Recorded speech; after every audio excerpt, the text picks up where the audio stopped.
यही नज़ारा आज दिल्ली के एयरपोर्ट पर देखने को मिला है। शाम होते होते रनवे पर खड़ी उड़ानों की लंबी कतारें देखने को मिल गईं। यात्री बेसब्री से गेट पर इंतजार कर रहे थे और एयर ट्रैफिक कंट्रोलर, जिनके पास हमेशा कंप्यूटर स्क्रीन पर सेकंड टू सेकंड अपडेट्स होते हैं, वो आज सब कुछ अपने हाथ से कर रहे थे। दरअसल दिल्ली एयरपोर्ट के एयर ट्रैफिक कंट्रोल सिस्टम यानी कि ATC में अचानक टेक्निकल खराबी आ गई। इस खराबी ने 300 से ज़्यादा फ्लाइट्स की उड़ानें रोक दी। कई 1 घंटे तक लेट रहीं। रिपोर्ट्स के मुताबिक गड़बड़ी AMSS यानी कि ऑटोमेटिक मैसेज स्विचिंग सिस्टम में हुई है, जो हर बार फ्लाइट का रूट, टेक ऑफ और लैंडिंग की जानकारी पायलट और दूसरे एयरपोर्ट्स को भेजता है। अब जरा सोचिए, जब ये ऑटोमेटिक सिस्टम बंद हुआ तो हर रूट क्लियरेंस, हर मैसेज और हर अपडेट अब इंसान को खुद करना पड़ा। एक तरह से ये डिजिटल ट्रैफिक पुलिस अचानक मैनुअल मोड पर आ गई।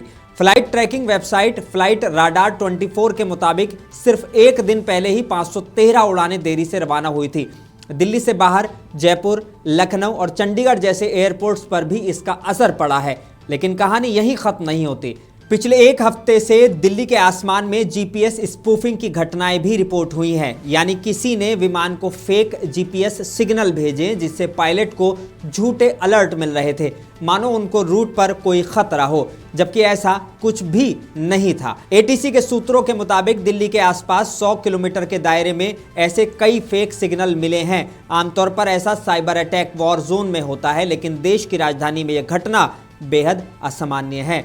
अधिकारियों के मुताबिक सिस्टम बहाल करने की कोशिश जारी है, लेकिन इस घटना ने यह साफ कर दिया है कि आसमान में उड़ान भरना अब सिर्फ इंजनों और ईंधन का खेल नहीं रहा, बल्कि डेटा और डिजिटल सिक्योरिटी का भी युद्ध बन चुका है। जाते जाते एक फैक्ट हाईलाइट आपको बता दें, AMSS यानी ऑटोमेटिक मैसेज स्विचिंग सिस्टम हर दिन हजारों फ्लाइट मैसेजेस रियल टाइम भेजता है। अगर ये सिस्टम बंद हो जाए तो हर मंजूरी और अपडेट इंसान को खुद करनी पड़ती है और तभी आसमान में ट्रैफिक जाम लग जाता है।